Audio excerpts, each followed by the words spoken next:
Welcome back everyone.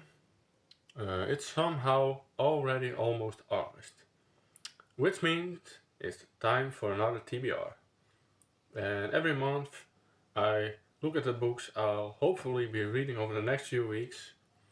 And I always enjoy making these videos because it's fun to see at the end of the month how close I actually came to my plan.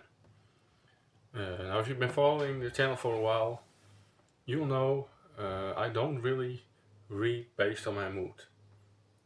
Instead, I work my way through a huge science fiction and fantasy TBR in publication order. And it means I'm constantly discovering older books that I've somehow never gotten around to reading.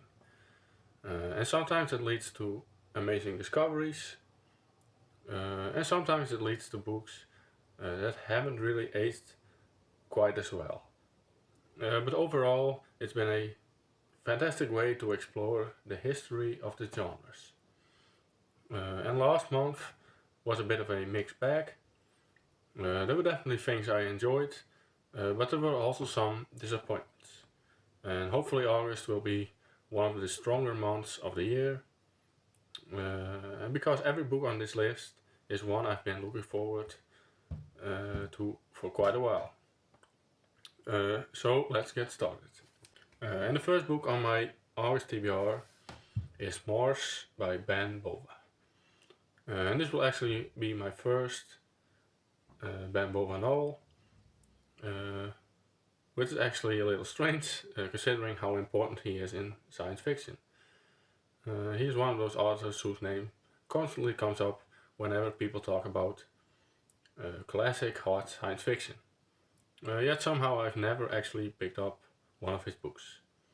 And that's finally going to change this month. And it's actually quite funny because during my recent Q&A video, someone asked me what I thought of Ben Bova. And at the time, I had to admit I couldn't really answer because I'd never read him before. So if you happen to be watching this video, I'll hopefully finally have an opinion soon. But Mars follows the first scientific expedition to the Red Planet. Rather than focusing on military conflict or giant space battles, it seems to be much more interested in exploration, science, and the challenges of surviving on another world. And that immediately sounds like my kind of science fiction. And this novel is part of Ben Bova's Grand Tour series, which follows humanity's expansion throughout the solar system. And from what I've read, most of the books can be enjoyed independently, so I don't need to start at the beginning of the series. And that's always nice, because some long-running science fiction series can be a little intimidating. And one thing I really enjoy about older science fiction is seeing how authors imagined the future before many modern discoveries had been made. Sometimes they get things surprisingly right, and sometimes they're completely wrong. But it's always fascinating to see those different visions of humanity's future. And hard science fiction often ages better than people expect, although there are always details that become outdated over time. And hopefully this will be a great introduction to Ben Bova, because if I enjoy this one, there are plenty of other books by him to explore in the future. And the second book I'll be reading is called Brothers in Arms by Lewis McMaster Beyond. And this is the fifth book in the Vokosgan saga in publication order, although it's actually the eighth one chronologically. And after I had to skip the previous one last month because my library didn't have a copy, I'm extra excited to finally continue the series.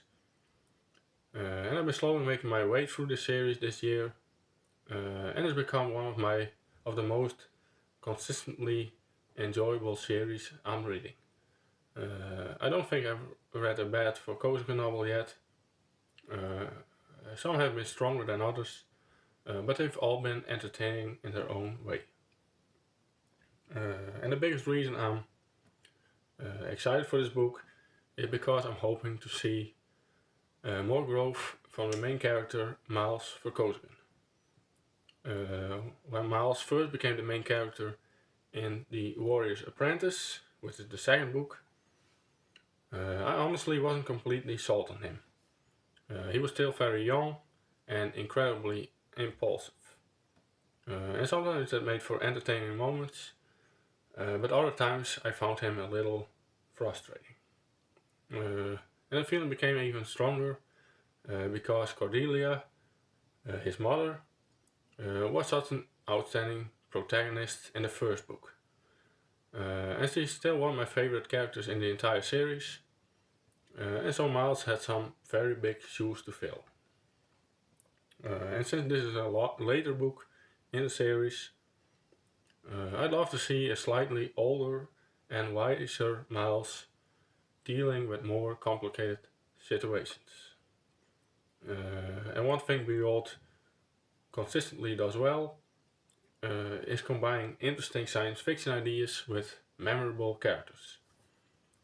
The plots are always fun, but it's really the characters that keep bringing me back to the series. So I have pretty high expectations for this one. And the final book of my August TBR is probably the one I'm most excited about. And that book is Hyperion by Dan Simmons. And this one has been sitting on my TBR for a very long time. As I've been working through science fiction in publication order, I've slowly made my way through the decades. And at this point I'm reaching the very end of the 1980s, and Hyperion is one of the defining science fiction novels of that era. It's one of those books that seems to appear on almost every list of the greatest science fiction novels ever written. Whenever people ask for recommendations, Hyperion always almost comes up. And whenever people rank the greatest science fiction books of all time, Hyperion seems to always come up. So that's obviously exciting, but it's also a little intimidating. Whenever a book receives that much praise, it's almost impossible not to go in with incredibly high expectations. And sometimes these books completely deserve the reputation they have, and other times the hype becomes really hard to live up to.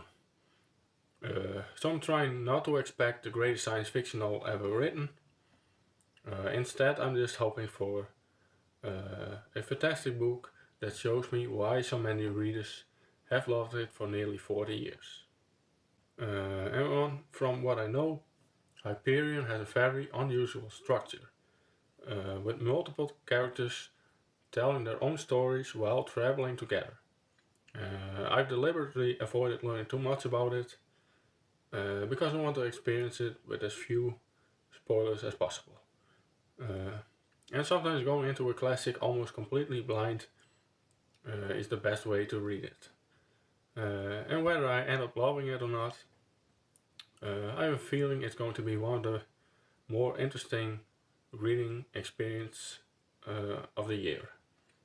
And honestly, that's one of the reasons I enjoy this publication reading order so much. It constantly pushes me towards books that have had a huge impact on the genre. And even when I don't end up loving them, I still come away understanding science fiction a little better. Yeah, so those are the 3 books I'm planning to read during August. And hopefully I'll finish all 3, although I never quite know how busy the month is going to be. Farming always has a way of changing my reading plans, but this feels like a realistic TBR. And if everything goes well, Next month I'll be back with another wrap up to let you know whether these books lived up to my expectations. And I always do. I try to do weekly reading updates in between to tell you all my thoughts on the books I'm reading. So yeah, let me know in the comments what you're planning to read during August. And have you read any of these books? Which one do you think I'll enjoy the most? Just try to keep the comments spoiler free. And as always, thank you very much for watching, and I hope to see you again in the next video.